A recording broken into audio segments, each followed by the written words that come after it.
So with all the information that's out there right now, and people can access so much stuff on the internet and books about ancient wisdom and New Age spirituality, how come there aren't more people who are waking up and really finding the truth of the spiritual path?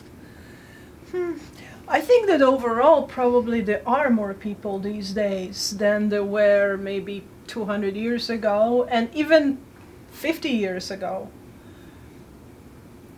But we are experiencing another problem. Before it was religion. Okay. Now we have less religion. Mm-hmm. I think we have less people believing blindly in something and trying to follow some kind of a dogma, which is great because it gives us more freedom to reach for our own connection with the divine. So how do people know what to trust and what not to, especially before they've had their own experience, authentic experience? Yeah, so and even if they have their own experience, those experiences vary, right? There's people who have experiences when some time ago it wasn't even considered spiritual, but maybe like a psychotic problem or something. Right, yeah. Some time ago it was considered to be just a physical issue. Now we know that this could have been Kundalini rising symptom. Yeah. Then people can have openings of upper chakras, which, you know, if we were living 500 years ago, for opening of upper chakras without seeing a certain kind of angel and some kind of a constellation of angels, or certain prophets or saints, you would be a heretic and would be burned on the stake, right? That's true, yeah.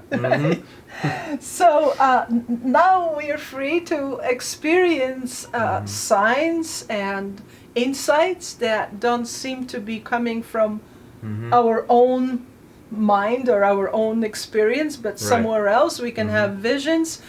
Psychic people are considered to be, well, maybe they were always considered to be of certain knowledge, but now we know better that all that has to do with our spiritual growth. I don't know how it would be possible for someone to really learn from someone else, learn from books, unless there is this basic knowledge that I'm teaching about the subtle body, Kundalini energy and chakras, but there are certain differences. The one is that chakras are not just energy centers in the body. They are actually opening us up. Each chakra opens us up to a different dimension of perception. The chakras, the energy centers that are aligned along the spine, each of them opens us up to a different dimension that's always there. And that's the thing, it's always there. There is material dimension, all the material world, everything, including our bodies, including cosmos, including faraway galaxies, including what we see under the microscope, including all the elements that are measurable in some way. And the sub-dimensions of the first dimension of material world is length, width, and depth. This is what we, with our regular knowledge, consider to be the dimensions. I call them sub-dimensions of the material world. This is only being physically.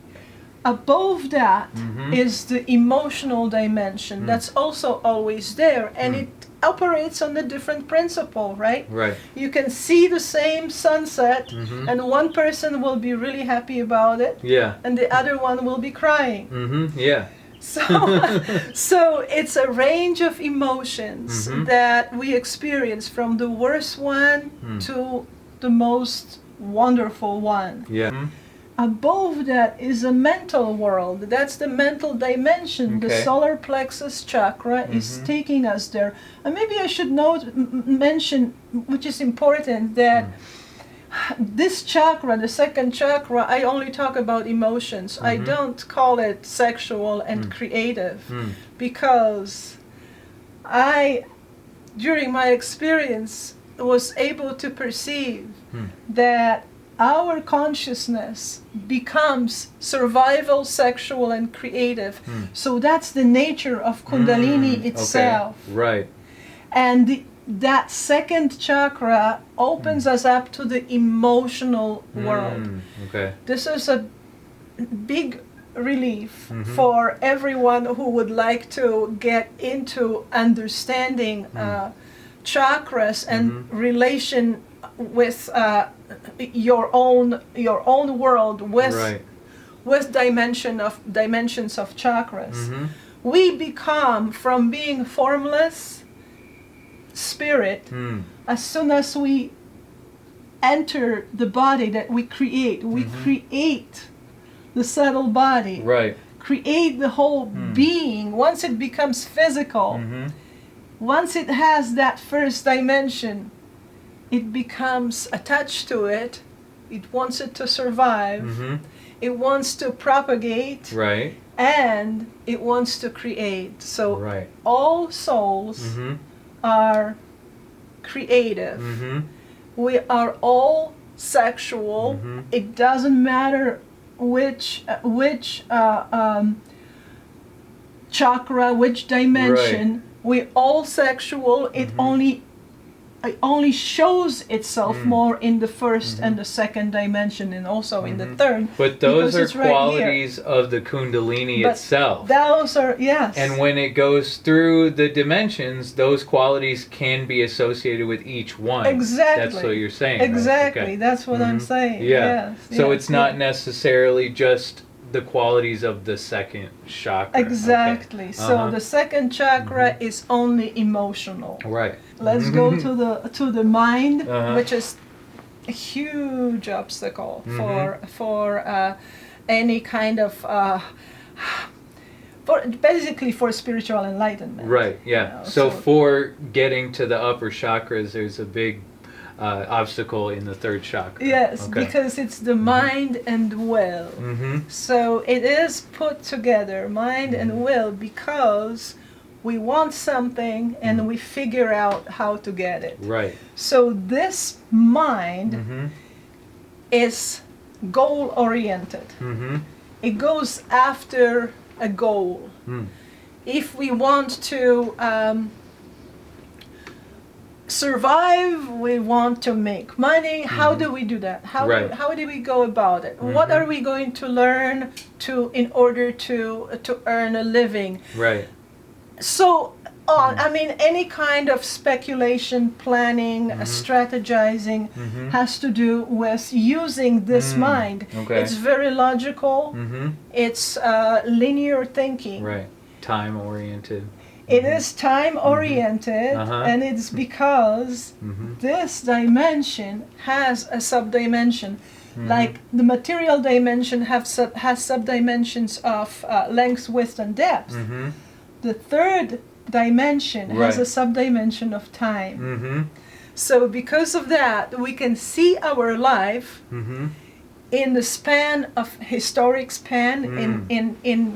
We can project into future because we have some kind of idea about how long things take. Right. So the time is there for us. Understanding of that as all that being an illusion doesn't come right away. We have to be up here to understand it. Our consciousness, which is normally here, has to move all the way up through the chakras, not around, Right. in order to understand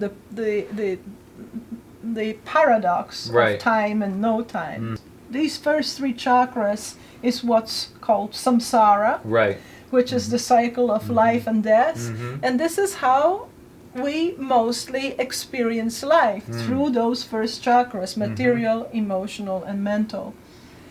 The fourth chakra opens us up to the fourth dimension. And as I said, these dimensions are always there. Once our consciousness is able to reach the heart chakra, the heart chakra will open us up into that dimension of love that spiritual teachers have been talking about for Right. thousands of years, that Jesus Christ was talking about, that many others, saints and spiritual teachers, talked about. Respect, love, justice, benevolence, Right. truth, shelter, hope, help.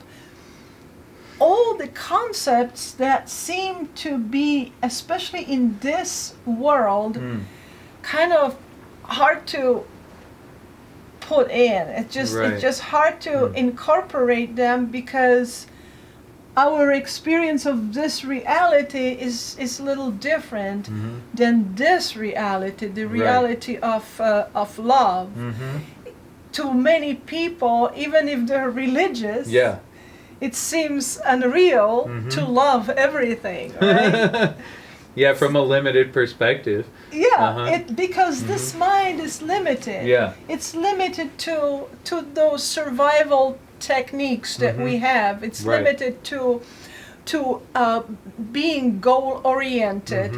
So it deals with things with more tangible elements, and tries to put everything into logic. Right. Yeah. Which is not very successful, Yeah. because we can't just use logic for living. Right. We are much of a fuller being, and this energy, Kundalini, is a spirit. It's consciousness that's magical. Yeah. So each of us is this incredible magical being.